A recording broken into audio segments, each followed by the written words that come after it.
আমি রোগীর একটা বড় ভাই। রোগীর নাম কি? রোগীর নাম লাবণ্য। রোগী এখানে কেন নিয়ে আসছিলেন? রোগী নিয়ে আসতাম, রোগীর এখানে সিজার করার জন্য নিয়ে আসছিলাম। কি হয়েছে সিজার করতে এসে? সিজার করতে এসে এখানে ডক্টর হচ্ছে যে ভুলবশত সিজার করার কারণে ডক্টর আমার রোগীকে দীর্ঘক্ষণ অপারেশন থিয়েটারে রেখে দেয়। কতক্ষণ রাখে?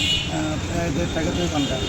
তারপরে তারপরে যখন আমরা রোগীর কোনো খোঁজ পাচ্ছে না, তা বারবার খোঁজ করার পর বলছে ভালো আছে, কিন্তু রোগীকে আমাদের দেখতে দিচ্ছিল না।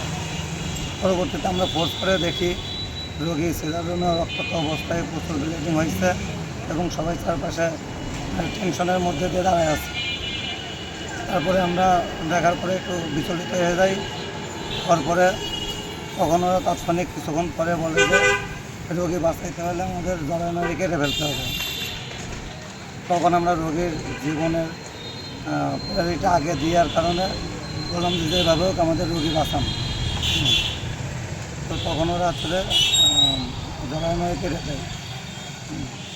এখন জরায়ুনালী কাটার পরেও প্রতিদিন আমাদের প্রায় 5 থেকে 7,000 টাকার ওষুধ লাগে। অতিরিক্ত অপারেশন করেছে কোন ডাক্তার? অপারেশন করছে গুলশানের লিমা। উনি কি রোগী অপারেশন পরে কি নিজে দেখাশোনা করছে? উনি অপারেশন করার পরে আর দেখাশোনা করছে না। অপারেশনের এখন ক্রিটিক্যাল অবস্থায় দেখে উনি এখনও পর্যন্ত রোগীর কাছে যায়নি, উনি এখন কোথায় রোগীর আপনি অবস্থা জানেন? দেখেনি। উনি গত 2 দিন আগে বলছিল যে উনি আছে দেশের বাইরে যাচ্ছে কাজ করতে, কিন্তু আমি আজকে জানতে পারছি উনি দেশেই আছে, কিন্তু এখনও পর্যন্ত আমার রোগীর কোনো সার্ভিস দেয়নি।